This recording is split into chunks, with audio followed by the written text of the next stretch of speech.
Vendors on the highway put on notice after a number of vehicle crashes. The ICC Men's T20 World Cup match at Kensington Oval given a passing grade. Another call for commercial banks in Barbados to help improve ease of doing business in Barbados. And in sports, South Africa begin the World Cup with a fast bowling masterclass. Broadcasting from our studios in the Pine St. Michael, this is CBC NewsNight, starting now.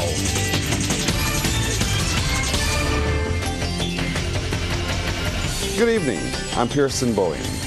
Vendors who ply their trade on the verge of the nation's highways are being put on notice. According to Agriculture Minister Inda Ware, a move to vending zones is imminent, Rachel Agard reports. The Agriculture Minister has been responding to queries about two recent accidents at Warren's St. Michael and Top Rock Christchurch near coconut vendors. He says those selling at Top Rock will be moved to an area opposite the Top Rock roundabout where lands have been made available. But he notes the work has to be undertaken by the Ministry of Transport and Works. That will be similar to what is happening up at Newton. The same is going to happen at Warren's and all those sites on the highway. We're trying to get the vendors onto vending zones. You know that the vendors bill was passed in Parliament about 2 years, 2 years going 3 years. And that bill spoke to how we are going to treat vendors on the highway and create these vending zones for them. So yes, the good news is that the space is available and that the construction of the zone can begin. Additionally, the minister says vendors and customers will have to ensure the zones are used as they should be. People like to do things quick and they don't want to drive off the road to go into a vending zone. So they will prefer the hustlers to come out still on the verge of the highway so they can pull up a car and purchase and move. And I think that Barbadians also have a role to play in all of this. And I've been saying this for the longest while also, that if your citizens don't participate the way they should, you then get the same old disorganized, dysfunctional type of activity taking place. If all goes according to plan, vendors and customers will soon be operating from the safety of the new vending zones. Rachel Agard, CBC News. Barbados' first ICC Men's T20 World Cup match at Kensington Oval attracted 6,000 spectators, and the event held last night has been given a grade of 8 out of 10. However, Chairman of the National Organising Committee, Ambassador Noah Lynch, says there are still some kinks to be ironed out ahead of the finals. Clearly, for the first time, the first match of the refurbished stadium, new systems in place. There's still some things that may have slipped between the cracks. The park and ride system didn't have a lot of patrons, obviously, because a lot of Barbadians would have turned out for the 8:30 match, which would have finished maybe after midnight. So those systems are going to be really, really tested tomorrow in the second match, England versus Scotland. Clearly, we're getting people in and out of the stadium, ensuring that that the park and ride systems function. Looking at what happened in terms of seating in the stadium. Ambassador Lynch says the systems put in place by Barbados to host the World Cup will be tested tomorrow when the match between England and Scotland takes place. A 10:30 match. We hope to have a lot of school children in, and the other thing that we are working on about doing this now, because two of the players that are playing for the English team, Christopher Jordan and Joffrey Archer, are Barbadians. And even though they're playing for England, we expect Barbados to be out in their numbers. Well, as you know, Oistins is one of the areas earmarked as a fan zone for the ongoing ICC Men's T20 World Cup. Well, most of the action in the Bay Gardens is on Fridays and Saturdays. However, the town came alive last night in time for that first match. Rianne Phillips tells us more in this report. Visitors and locals were out in their numbers in the newly refurbished space. Minister in the Prime Minister's office with responsibility for culture, Senator Dr. Chantal Monroe-Knight, reminded them of the importance of the space and keeping it clean. If anyone approaches you, whether they be thorns or roses, and they ask you why the government invested $5 million in refurbishing Oistins Bay Garden, tell them that the government did it because you deserve it. Tell them that the government did it because it is the vendors, the craftspeople, the people in the fish market, the everyday Barbadians who have made Barbados. We did it for you. We did it because you deserve it. Senator Monroe-Knight has also outlined plans for the site in the future. When people want to know and feel and taste what Barbados is about, they will come here at Oistins Bay Garden. This is what we are doing. Everybody knows that Oistins is going to be one of the fan zones. Come out again on June 13th because again, we bring in the sweet limes here to Oistins. A cultural hub is what we are creating in Oistins. And chairman of Oistins Bay Garden, Inc., Kemar Harris, has given the works the thumbs up. The drainage issues that we were having at the back road, we don't have it anymore. I want you to walk through the space. Don't take my word. Walk through.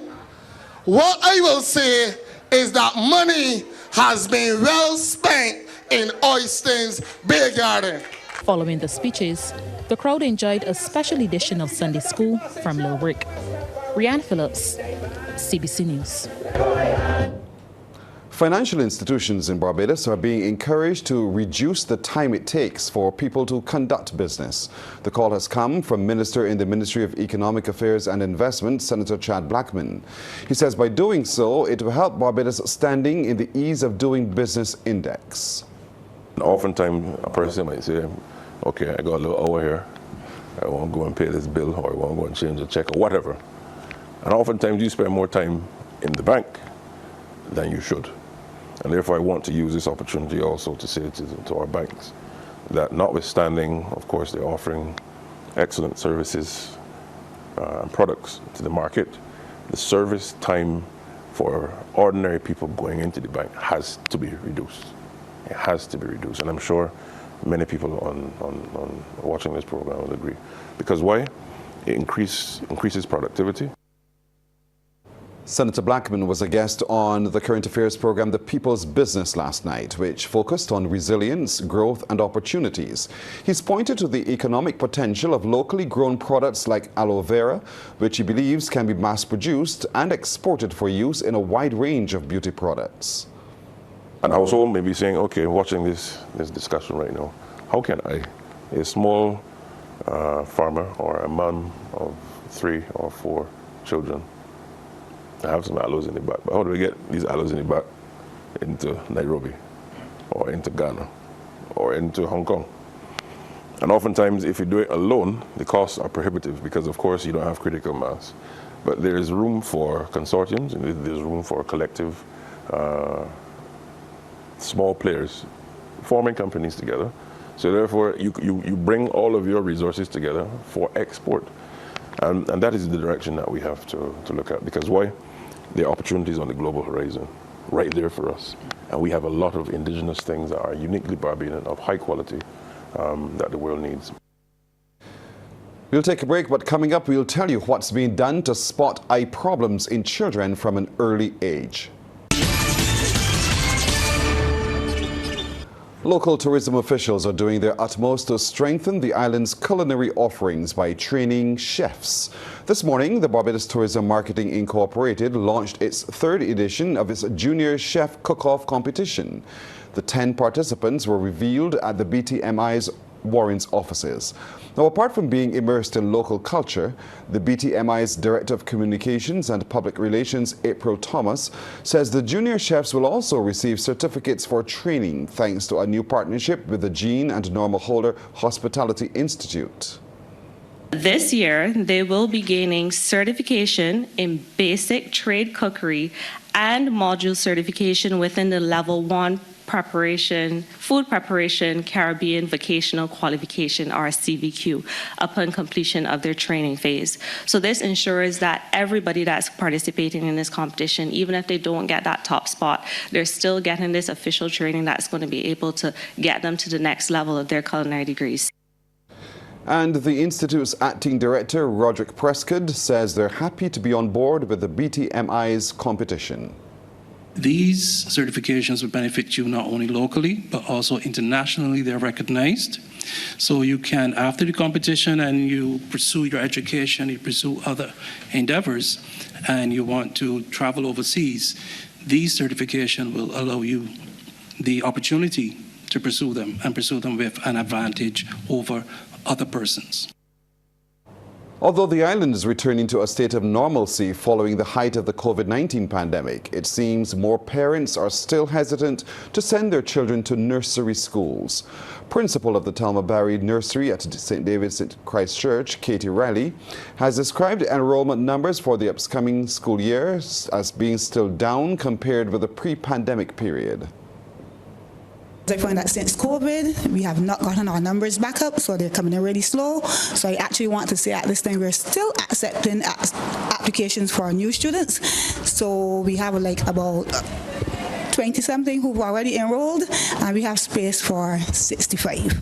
So that tells you that I still have a long way to go. We have about 15 or so returning students, so that gives me an average of about 35 students in all, so I still have room. So we're still accepting applications. You can do that application online on our school email, or you can come to the school here at St. David's in Christchurch and collect your application form. Ms. Riley adds there are numerous benefits to exposing children to nursery education. Incorporate play and give them some authentic learning experiences as much as possible. We realize that children, they learn at different rates. They have varying interests. They have different learning abilities. So what we try to do here is we try to cater to all of our students. So when we go through play, they would, get their hands-on experiences, and they would interact with each other, so it builds their vocabulary, and it gives them the feeling that, they are learning, but they're not just learning, but they're having fun as well.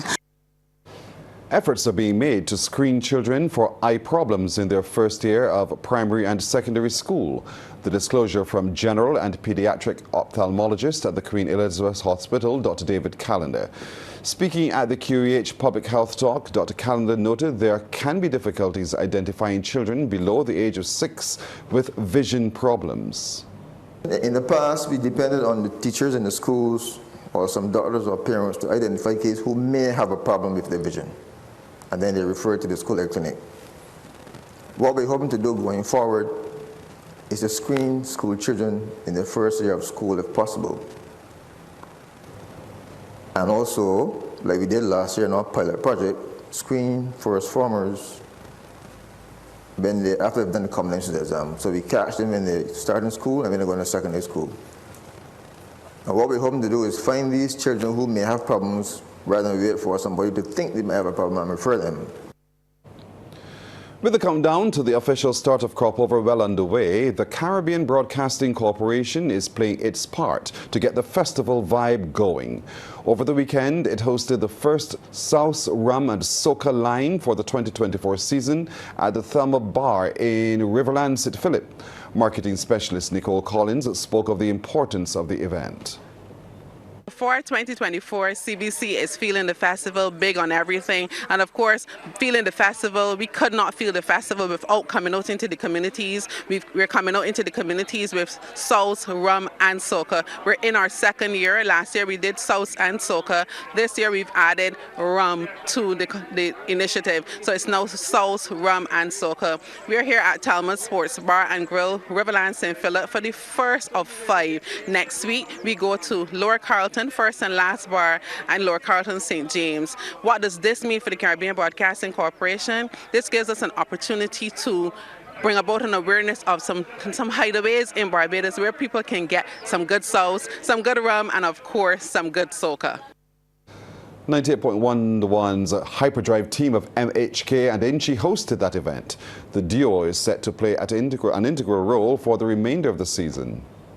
It was a great feeling because being in the studio, you know, is one thing, but being outside and seeing the people and feeling the people's energy and getting to communicate with the people, you know, is a really different vibe. So it was a pleasure to be out here for the first time. It was good, man. I had good feedback from the crowd. A lot of walking up a place. So yeah, it was good energy though. Sports Night is brought to you by Power Inn. Pause is power. And by Dasani. Live first, Dasani after. And joining us now with Sports Nights is Damien Best. Damien, good evening to you. Yeah, good evening to you, Pearson. Good evening to our viewers and listeners. Well, tomorrow, England will battle Scotland in Group B at Kensington Oval. It starts at 10 a.m. Then at 11:30 a.m., Netherlands will play Nepal in Dallas, and that's a Group D fixture. Well, a group of Barbadian cricketers are set to travel to Dominica with hopes of securing spots on a West Indies tape ball cricket team to compete at the first World Cup in Dallas next year. During an interview with CBC Sports, Director of Tape Ball Cricket of Barbados, Ellie Holford, said it's a massive opportunity for players from the island to gain exposure. Usually, as years gone by, you know, the only way to get into cricket or even to get the trials was hardball. There was really no other avenue. You had great guys along the way that were that specialized in tape ball, but really could not go any further than a backyard tournament or, you know, a neighborhood tournament. But now here it is now that we have a World Cup that is going to be made up of 3 Caribbean countries with others coming online. You're getting talks of Trinidad coming on board. You're getting talks of Guyana coming on board. So it's really a joy to see that these guys now have a different avenue to go to showcase the talent. The Business Report is brought to you with the kind compliments of the National Insurance and Social Security Service. More than a contribution, it's your lifeline. In business tonight, an initiative to open avenues for multi-generational wealth has been launched in Barbados. This is how officials describe a partnership between Guardian Life of the Caribbean Limited and City of Bridgetown Financial Services and Insurance Agent Incorporated. Trevor Thorpe reports. Chairman of COB Financial Services and Insurance Agent Incorporated, Kemar Cumberbatch, says prospects for the collaboration are promising. He says members will benefit from the partnership, which is rooted in a philosophy that's essential to the credit union movement. With this collaboration, Guardian will tap into our extensive COB network to offer affordable rates and comprehensive financial products and services. As we speak, COB's members benefit immensely from one of Guardian's innovative products, most notably the Credit to Life. This product protects members' families from the burden of repaying debts, ensuring that they are not left with additional financial strain during difficult times. Mr. Cumberbatch says members have also called for improved online security, and this is one of the areas the Alliance will address. This entity operates exclusively for COB members and encompasses 3 economic portfolios: real estate, insurance, and investments. Our goal is to create value and opportunities for our COB, its members, and other stakeholders through the provision of financial and property services, consistent with the cooperative principles, a key pillar of the credit union movement. President of Guardian Life of the Caribbean Limited, Samantha Saw, says they're committed to educating and informing members. Within the Caribbean market, we are poised for growth as there are many under and uninsured lives within our communities. Recognizing these vulnerabilities in our region, we acknowledge our responsibility as an insurer to serve and prioritize our people, partnerships, and communities, ensuring that our impact continues to contribute to the advancement and well-being of all our clients, existing and potential.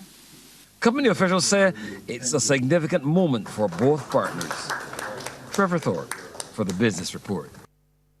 As the hurricane season gets underway, homeowners are again being reminded to review their home insurance coverage. Donnell Belgrave-Young is the Assistant Manager of Insurance Operations, Underwriting and Institutional Sales at Sagicor. She says not enough people are heeding the warnings to review the sum insured for their property to ensure it is adequate. Many times that, and especially during Hurricane Elsa, damage proved that persons did not really look at their sums insured. They did not, and if they did, because we do free risk assessments and we do encourage them to do valuations on their property, only about 2 or 1% of our portfolio moved with persons looking to increase those sums insured, and that was alarming. Ms. Belgrave Young says people should review their coverage, especially after renovations or other enhancements to their property. She explains how undervaluation could affect the amount of payout received. If you insured your property for $100,000, now we're not talking about that major catastrophe where the whole house is damaged. We're talking about those incidents where the house may be partially damaged. Now with a partial damage, let's say you have sustained about $50,000 in damage. And we asked our assessors to go out there and tell us what is the real value of this property. And they said this property is actually worth $200,000. Now you can see where we have a challenge here. You've only insured for half of that amount, and the damage already is $50,000. What will happen is that we will prorate that figure, and you will not get $50,000. You may just get about $20,000 or so. Back to Damien with more sports. Damien. Thanks so much, Pearson. Well, Barbados now has its first beach soccer club. A group of players have joined together in an effort to compete at international tournaments in the absence of the national program. CBC's Anne Boyce has the details. While the National Beach Soccer program is inactive, a group of players have formed their own club. They'll be training here at Browns Beach in preparation for a number of competitions later this year. The newly formed club is called Bajan Sandballers and will be coached by former player Christopher King. He says following several months of inactivity in the sport, a few former national players are kicking ahead their dreams of training and playing at overseas tournaments. The guys started to miss the sport, started to wanting to do something more in terms of beach soccer because the national program is no longer available, but they still have the hunger and thirst to play the sport. So we decided we will start back a club, which we are originally started in 2019, and the guys had traveled, but due to COVID we had stopped. But we decided we'll start by the club and try to push to more invitational tournaments that we get usually a year out. A lot of tournaments we get invited to, so we try our best to get the guys back out on the program and try to get them out playing more again. Versatile player Romario Savory is excited that beach soccer has resumed and also outlined his targets for the future. It feels really great to be back on the sand, getting something started again. And yeah, just all around being together with the guys, that camaraderie. Yeah, it's really good to be back up. What are your plans and hopes for the sport now? I know the coach, he mentioned about some of the tournaments. Any personal goals for you? Well, right now, I would like to increase on scoring some goals when we travel. As I said, our first tournament, I didn't score any. Then we had another tournament. We went to Florida, actually. I scored about 3 goals. But I would like to increase on that and the style of play. The new beach soccer club is open to both males and females of all ages. Anmar Boyce, CBC Sports. Thanks, Anmar. Well, Commonwealth made light work of Courage and Parry in their latest game of the National Sports Council's Under-15 basketball competition, this time played at Orange Hill. They moved their record to 2-1 to be second in the North Zone behind the unbeaten Harrison College A squad. CBC's Amory Burke reports. Having only managed 2 points to Courage and Parry's 8 in the first quarter, Commonwealth started the second a more organized unit, and it showed as the baskets started to come more frequently. CP, now quickly falling behind, tried hard to press their basket, but mistakes were too frequent, and the Waterford boys capitalized. Caden Proverbs looking to take it all the way, almost losing it, but quickly recovering to put 2 more to his team's score. At times, the boys in blue and yellow had some easy plays gifted to them. Gabriel Calendar Devonish literally taking possession of the ball before putting more money in the bank. Although plays, CP did get some points on the board this quarter, both three-pointers. This was the last of them as Nathan Gill is on the brink of the whistle as the score at the half was 16-14 to Combermere. Third quarter and the Combermere domination continued. All hands on deck as Mikhail Wiltshire hits the rim. There to back up was Calendar Devonish. A single basket is all CP managed, and it was Shakari Mears, shortest on the court but very effective there. But all the play was down court as every player was intent on working around the ball to ensure the play would be executed, and with the finishing touch is Proverbs. Gerard Ashby this time makes it an easy jump shot as Combermere continued to be in the driver's seat, ending the third up 31-16. And to put icing on the cake, Combermere totally shut out the CP boys in the final 15. All the baskets were from the Waterford boys, in particular Ashby, who shot 2. Combermere will go on to take the win at 38-16. And that's our time tonight. Thank you for spending it with us. I'm Pearson Bowen for the crew. To all of you, good night. By God's will, we'll see you tomorrow.